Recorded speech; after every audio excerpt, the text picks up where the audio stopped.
जिनको कुछ जानना ना कौड़ी का तू कौड़ी का टीचर को ज्ञान नहीं है भाई, तू अपन ज्ञान अपने पास रख। दोस्तों, इस देश के गोदी एंकर न केवल इस देश में नफरत परोसते हैं बल्कि तमाशा भी करते हैं। आज तक की मकबूल एंकर अंजना ओम कश्यप इस देश के शिक्षकों को लेकर क्या कुछ कह रही हैं, आइए इन मोहतरमा को सुनते हैं। Then will raise question, how can she state like this?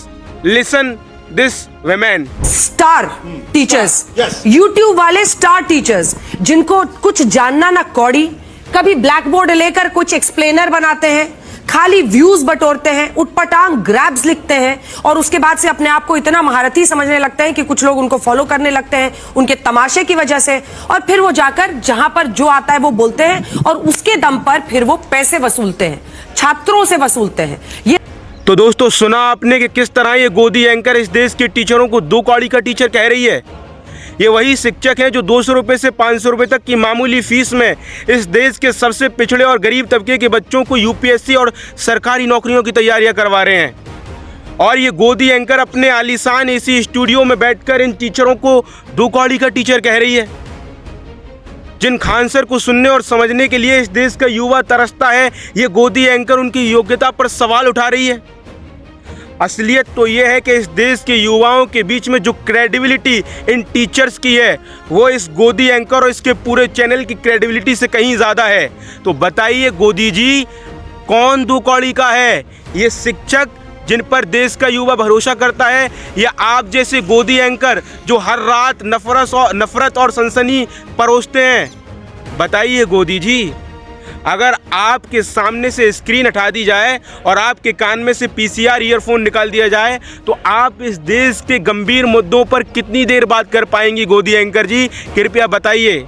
आप जिस बुलेटिन को होस्ट करती हैं हल्ला बोल, आप उस बुलेटिन में इतना हल्ला मचा चुकी हैं कि अगर उसका नॉइज़ पॉल्यूशन निकाला जाए तो पूरा देश उस नॉइज़ पॉल्यूशन की नफ़रत की चपेट से प्रभावित है। मैडम, क्या आपने कभी ये जानने की कोशिश की? क्या ये बात कभी आप समझ सकेंगे? आपको तो बस टीआरपी चाहिए। समाज में क्या होता है, क्या फ़र्क पड़ता है आपको? आपको तो कोई फ़र्क नहीं पड़ता है, लेकिन फ़र्क पड़ता है इस देश के लोगों को। और क्या अब चाटुकारिता इतनी परे जा चुकी है कि अब टीचर तक को नहीं बख्शा जाएगा, टीचरों को भी रडार पर लिया जाएगा? ये कैसा मीडिया का चौथा स्तंभ है जो इस देश के टीचर तक को नहीं बख्शता? जब पेपर लीक होता है तो आपकी आक्रामकता कहाँ चली जाती है? आपकी आक्रामकता क्यों नहीं दिखती? इस देश में पेपर लीक होने के बाद में 4 बच्चे खुदकुशी कर चुके हैं डिप्रेशन के चलते। आपने कितनी डिबेट्स उनके ऊपर की? आप में हिम्मत नहीं है मैडम। तो आज मेरा सवाल बस इतना है, जब इस देश में नीट का पेपर लीक होता है, जब यूपी बिहार में सरकारी परीक्षाओं का पेपर लीक होता है, जब इस देश का युवा साल दर साल सड़कों पर लाठियां खा रहा होता है, तब अंजना जी का हल्ला बोल कहाँ सो रहा होता है? तब ये सरकार से कठिन सवाल क्यों नहीं पूछती?